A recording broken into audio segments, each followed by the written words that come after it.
I'm Evelyn, And I'm Robert. and we're talking about it. So, this episode is looking at some of the songs and music that's been inspired by mostly Lord of the Rings, but I got one or two here about The Hobbit as well. Okay. Yeah, so Dad's leading this one. You get a break from me, guy. The more I liked The Lord of the Rings, the more into it I got. That's good. That's good. I'm glad to hear that. But full disclaimer, I am the only one in the family that's not. I mean, I'm not a music fan, but I don't know that much about music, guys. My parents know so much, especially my mom, and my brother is a musician and really into music. So I don't know that much. So I'm actually quite excited to hear about the songs inspired because Tolkien obviously did songs, but I think it's awesome that at least from the very little that I was looking at in my complete non-prep for this episode, that there was a lot.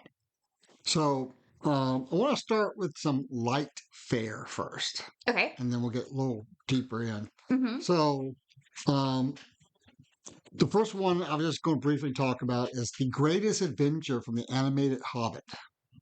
Yes. Okay. And and the refrain is I want to put a spoiler right now. I would just skip ahead a couple minutes. If you haven't read The Hobbit, because I don't remember the lyrics, so I'm just gonna say real fast, just in case there's any spoilers, since we're doing our Hobbit next. It's not going to matter. Okay, cool. Okay, so so the refrain is the greatest adventure is what lies ahead. Today and tomorrow are yet to be said. The chances, the changes are all yours to make. The mold of your life is in your hands to break. Now, I'm going to suggest everybody look these up. Yes, we're not going to play any music because I personally don't feel like trying to edit that. But yeah, definitely look these up. I remember the song because I think we watched The Hobbit animated more than anything else, Right? when like growing up, Right, yeah. in relation to Tolkien stuff, Right. and like the guy singing it, awesome, very 70s high fantasy. Right, and it's a his voice is in a higher registry, Mhm. and And it's like that, oh, kiss adventure. yes, Please ignore my singing, guys. I'm the awful. greatest event. No, I can't do it. Yeah, I barely can get somewhere close. But yeah, it's really interesting. And the lyrics themselves, they honestly, it feels like something Tolkien would approve of, if not write himself. Right, because there's a little bit of bard sounding. Yeah, it's very bardish in the way that they do the song. And but again, like it just because I'm pretty sure Tolkien, he's the one that wrote the line, "Not all who wander are lost." Correct? That was Tolkien. Yeah, Yeah, it gives me that kind of a vibe. not And not all those who wander are are lost. lost. Yeah, Yeah. As well as I feel like it really fits The Hobbit because The Hobbit's definitely more for children versus Lord of the Rings, and it has a bit more whimsy and pro adventure versus this adventure might kill you. So right.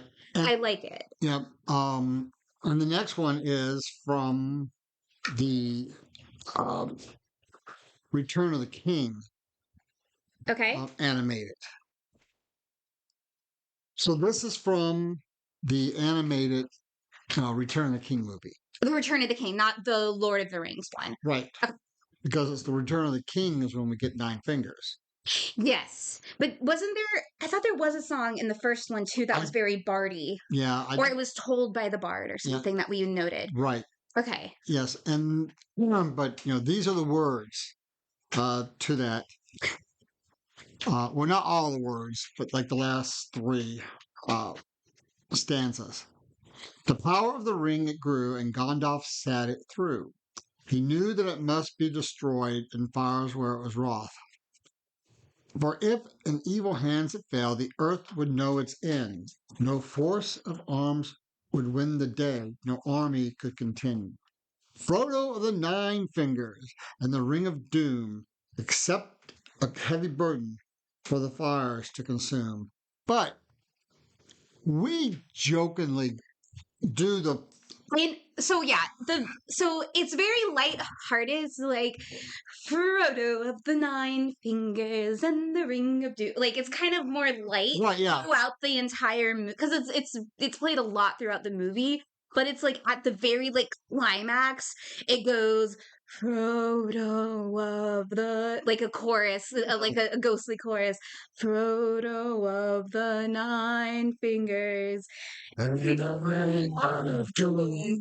they're just like it gets real low in there with like the all male part, and I don't know why, but ever since my brother and I saw that when we were little, we were just obsessed with that.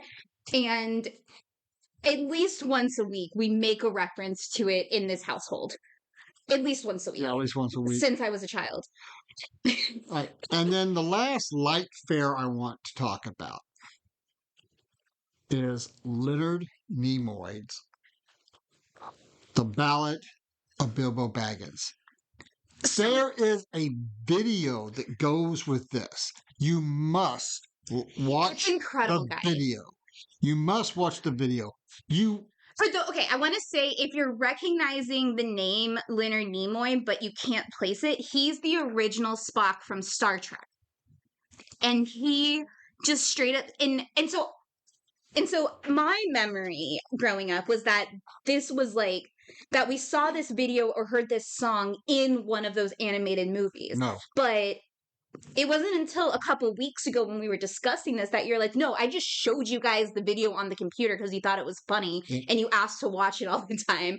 So I think that we probably watched it at the same time we probably watched The Hobbit, and we would always watch that music video too or something. So in the background and sometimes in the foreground, you have these people. Question mark in that. And they go around hopping around pretending to be hobbits, but they look more like rabbits because they have their hands up like like paws up by their face and part of it. And they do this crazy dancing crap. It's here's vague memories of this video, but we listen to the song all the frickin' time. So the first verse is, in the middle of the earth in the land of the Shire lived a brave little hobbit who we all admire. With his long wooden pipe, fuzzy woolly toes, he lives in a hobbit hole and everybody knows him. I love how that last line doesn't rhyme. Yeah, it's it's like, and everybody knows him. Everybody knows him. And then the chorus is, Bilbo, Bilbo, Bilbo Baggins. He's only 3 feet tall. Bilbo, Bilbo, Bilbo Baggins, the bravest little hobbit of them all. And I am unable to put across with my voice the camp in this video. Right. Think of, okay. This is camp for my drag queen friends. This is camp at its finest. This is original camp where this was what, 70, like late, No. like earlier late 70s? No. When was this? This was 60s. It was the 60s? Yeah. And I want Oh wow. And I want to say I want to say that it's even before.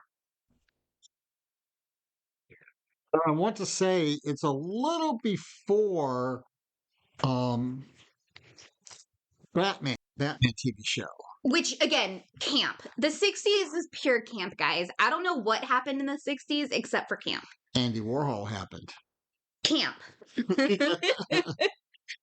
Star Trek was camp.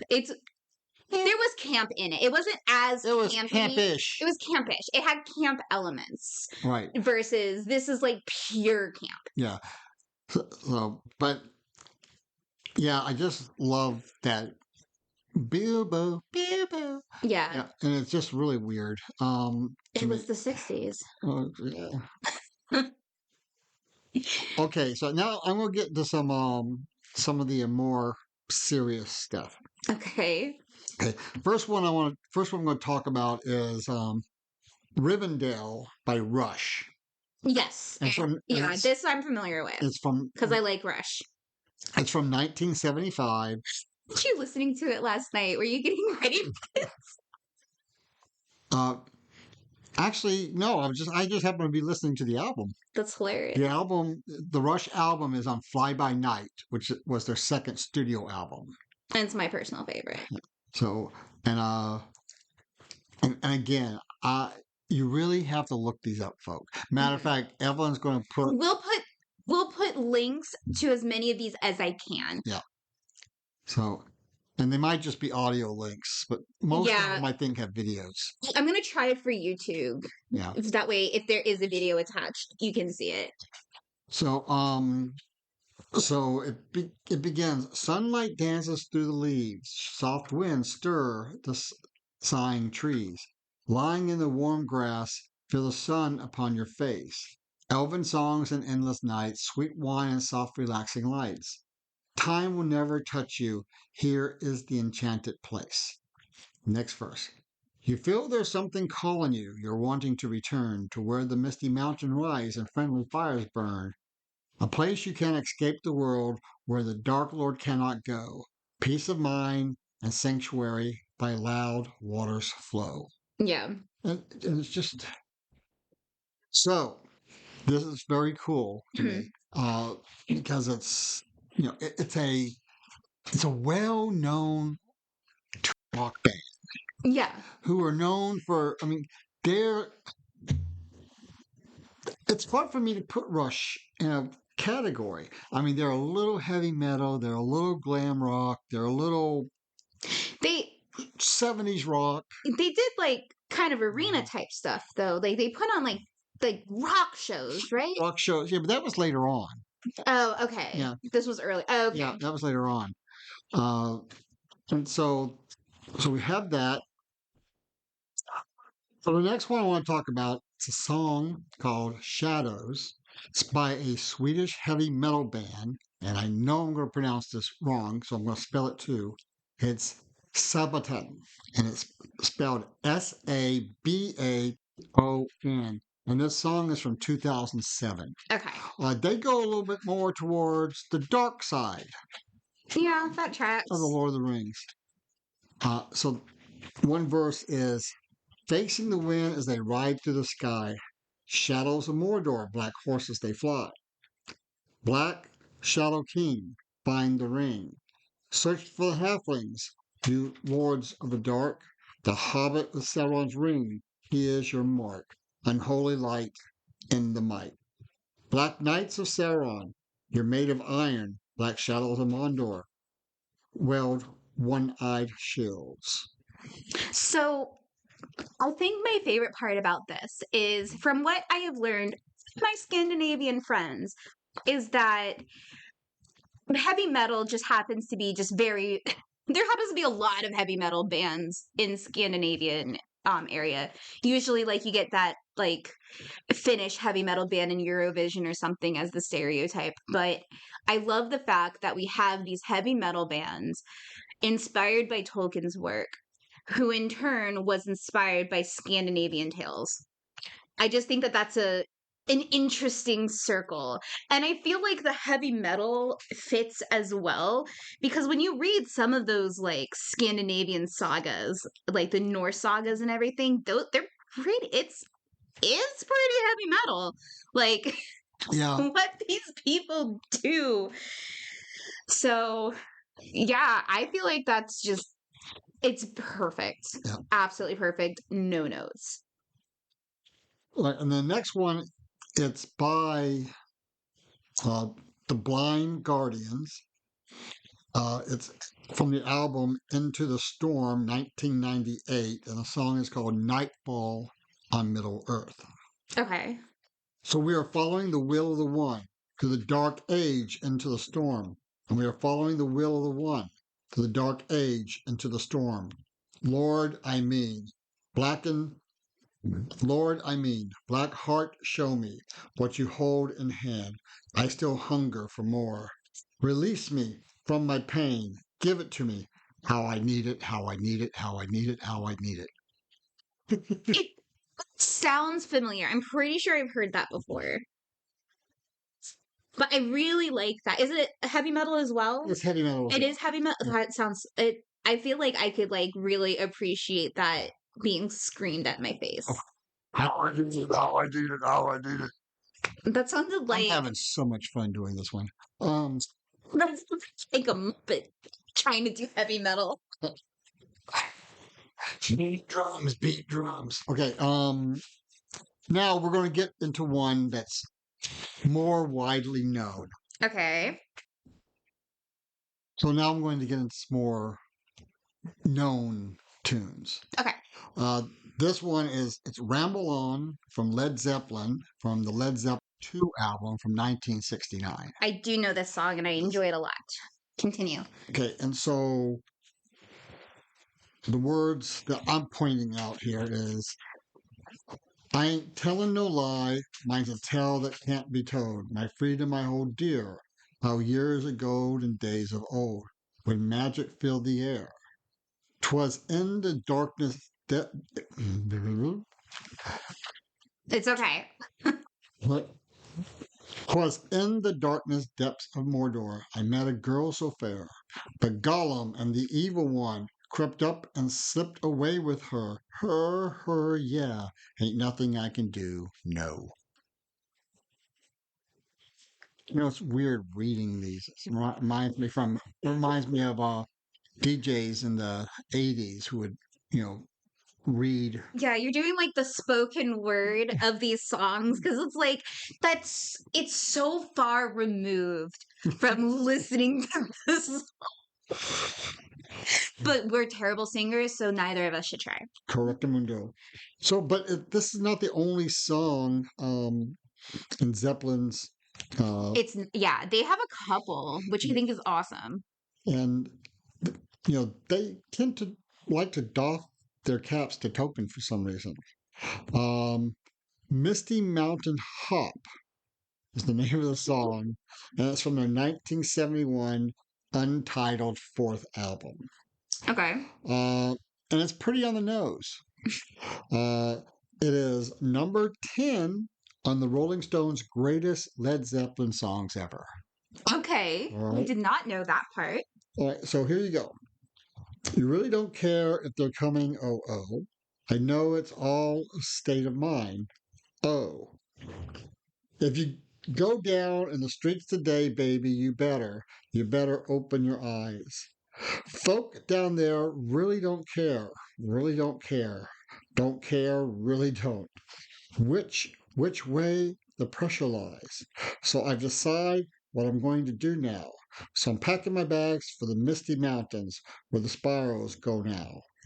I'm sorry, where the spirits go now. Okay. So, 2 notes. 1, I was laughing at your delivery, but I was also laughing at the fact that you were trying not to laugh at your delivery. It's, again, so far removed from the act. I mean, it was fascinating hearing the lyrics, but just I was watching you trying not to laugh, and that to me was just even funnier. And then Led Zeppelin's got one more called "The Battle of Evermore," and it refers to the ring wraiths. Wraiths, the dark people who drive the horses of the sky. We've been really busy this week, and even though we're doing this in like the early afternoon, we're exhausted because we've had a busy morning of errands individually. So, yeah, so that's a bonus for you guys. But the Battle of Evermore from Led Zeppelin refers to the ring wraiths. And this one sounds a lot more like a folk duet with some acoustic guitar and even mandolin. Yeah. In the main instruments. I remember the first time that you played this song for me, and I was like, because he loves to play songs and goes, "Who's singing it?" And I never know, unless it's Hart. The joke is also every time a Who song comes on, I say, who's singing this? And she'll say, I don't know. I said, no, I'm telling you, who's singing this? I sometimes get it. Anyway, That's always her first guess is always the Who. If that's wrong, her second guess is usually Bruce Springsteen. it's usually the case with my. I don't know music, guys. Like, I know Taylor Swift, and that's about it. Yeah. And that's not saying much. So, anyway, Well, so then, yeah, I just remember the first time I heard this, I was very surprised to hear this was Led Zeppelin because it was not the norm that I was used to right, you playing. yeah. And then Joni Mitchell. Hmm. You would know Joni Mitchell from I recognize the name. they played over Paradise and put up a parking lot. Got you. Okay. Okay, which is the Big Yellow Taxi. Right. Yeah. Okay. So If it's an environmental protest song, I probably know it. so Joni Mitchell says that her favorite character, of course, was as she says, a lady wizard by the name of Gadriel. Nice. And when the travelers came to her kingdoms before they went off to venture into the very dangerous places and everything, she gave them this vial of light. Hmm. And she said, take this vial whenever, take this vial, and whenever you're in a dark place, take it out. Hmm. So Joni Mitchell interpreted Gadriel's gift as a metaphor for a memory of a beautiful time, which would help them brave these horrible monsters. I feel like that definitely tracks with the Lord of the Ring, especially what we talked about with Sam and Frodo, where a lot of times they're talking about, like, unfortunately, it's usually what they miss about the Shire, but it's like you hear, like, especially Sam's like, we're gonna get home and we're gonna have a nice big breakfast and then another one and another one, and talking about, like, just the nice things that they miss about home. And it sometimes is kind of like, oh, but we're in terrible place compared to that, or and sometimes it's like kind of a thing of hope. So I definitely can see where that comes from. So, but Joni Mitchell was really into Tolkien, Okay. really into Tolkien. Okay. She was so taken by Tolkien's work that she even wrote him letters a few times. Amazing. And this is the one I really like. I did not know this part Okay. until I was looking it up. She named her music publishing company Gondorf Publishing. Nice. Okay. So I thought that was really Right cool. on. Now, going to talk about the 1974 album Mirage from the UK band Camel. Okay. You're gonna hand me all these notes so I can, like, put them in our yeah. episode notes, Yes. right? Okay. Yep. And so the Mirage, which is the title of the song, is a retelling of Gondorf's transformation from gray to white. It's about Numenor and the procession of the White Rider. So lyrics include lyrics. We're so tired, guys. I feel like we say that every episode, but I also feel like we prove it every Well, we episode. usually don't record on a Friday either. That's true. We don't. So we've got the whole busy week behind us as well. And we're kind of like in catch-up mode before the end of the day. So the lyrics include, once he wore gray, he fell and slipped away from everyone's sight, the wizard of them all, come back from his fall, this time wearing white. I like it. Yeah. Okay. I like that a lot. Numenor stuff, I know I read a little bit in the appendices, but isn't it more in, like, other works that it talks about it more? Tolkien works? What are you talking about? Numenor specifically? Doesn't it talk about it in other writings more? I don't know which one it is. I know that they briefly mentioned it in the appendices of Lord of the Rings, but that was something that when we were watching Rings of Power, where it features Numenor, that you were saying that it was in a different writing that we'll eventually get to. Right, yes, Okay. eventually. Yeah. And so, So is uh, the song a spoiler for me? so on this list Hmm. is perhaps it's my favorite song by one of the least favorite bands I have. Okay. It's called In a House of Tom Bombadil, Of course it and it's is. by Nickel Creek. Not familiar with them. I know Nickelback. So, but Just gonna it's a, ignore that one. Okay. yeah, I'm just annoying that one. It is an instrumental that is made up of happy music. It's kind of bluegrass inspired. There's a fiddle in it, and it really makes you want to get up and dance. Mhm. So I would also be remiss if I did not include the theme songs from each of the three Lord of the Rings movies. Yes, you did mention that you were gonna say that. Yeah. So the one from the Fellowship of the Ring, it's called "May It Be," and it's sung by Inya. Hmm. She sings it in both English with some Elven words in the mix. She It all was. I just want to say all the music in the Lord of the Rings movies were absolutely gorgeous. right, and the word that she uses in that song is "Mornye Hmm. o tu Mornye o tu." We are very bad at foreign languages as well. Well, I even wrote it out phonetically. I can't say it right. Um, Morn ye o tuni, which means darkness has come. Okay. So, Yeah, that tracks for Fellowship of the Ring. so may it be an evening star shines down upon you. May it be when darkness falls, your heart will be true.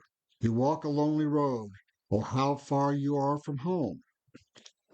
Morning, morning, believe and you will find your way. A promise lives with you now. Hmm. So, Yeah, it was a gorgeous song. and then the Two Towers has an interesting song known as Gollum. Okay. It's just known as Gollum, Hmm. and it's sung by Emiliana Torinini. Uh, some of the words, where once was light, now darkness falls. Where once was love, love is no more. Don't say goodbye. Don't say I didn't try. Jeez. It sounds like a Gollum breakup song. Yes, exactly. That's why it's called Gollum. Oh my god. But at least they don't do that in the song. Fair. I don't know if I would have thought that was hilarious and like it, or if I would be disappointed that they went for the low hanging Yeah. fruit. Yeah, is it but the question is it Precious breaking up with Gollum? It feels like it's Precious breaking up with Gollum, not the other way Well, around. yeah, Precious left them. Yeah, he's like, I tried. I tried to get you out of the cave, and I wanted to conquer the world with you and support evil, but you got too greedy. That's the rom-com we need. No. Continue. So then the Return of the King song is Into the West, Oh, sung by one of my two favorite female voices from the 1980s, Annie Lennox, which it's she so won an Oscar beautiful. for. She Yes, won an yeah. Oscar for this. For And it was I want to point out that one of my friends, not the couple you think it is, it was played as a in the mix of the wedding photos for one of my friends that got married. cool. And again, not the couple you think it is. It's neither one of the couples I think it is, right? Yeah, I don't think you've met. I know you've met her, but not him. Okay. But I'm not going to mention their names because I don't think they would want their names on it. But yeah, So, the words are, why do you weep? What are these tears upon your face? Soon you will see. All your fears will pass away. Safe in my arms, you're only sleeping. What can you see on the horizon? Why do the white gulls call? Across the sea, a pale moon rises. The ships have come to carry you home. hmm it's just gorgeous. It's freaking gorgeous. Yeah. And that's all I have, really. Okay, Uh, so you're not going to talk about the greatest song of all time? Where there's a whip, there is a way. So obsessed with that song. I was thinking about it the other day, actually, from the animated. No, it's from the. Yes, I know, but it's from the Return of the King animated. sorry, yeah, it's the Return of the King animated with the god who's like, where there's a whip, there's a whip. Bop. It's there. You snorted. Oh my gosh. I think that means we're done. Because she's not coming. She's not coming back at all. She's gonna be gone down this trout I'm forever, good. ever. I promise I'm good. And I love where there's a whip, there's a way. It's a great. And I haven't decided if I like this episode being so. This was a chaotic episode, guys, because like I mentioned, we literally had to keep pausing because the dog and the cat were being themselves. And if you've seen my social media, they're a force to be reckoned with. They're very interesting and very needy. And so also, I mean, it's been a week. It's been almost a whole week, but she's still recovering from doing her cosplay. Yeah, I was at weekend. Yeah, I was at an anime convention. Actually 2 weekends ago, and I'm still kind of recovering. Oh, that's right. But it was some very long days, but I loved every second of it. Yeah. So I need to go pulling thread. Okay, so I've been Robert. I've been Evelyn, and we have one more episode to go, and then we're wrapped up finally for Lord of the Rings stuff. Yay!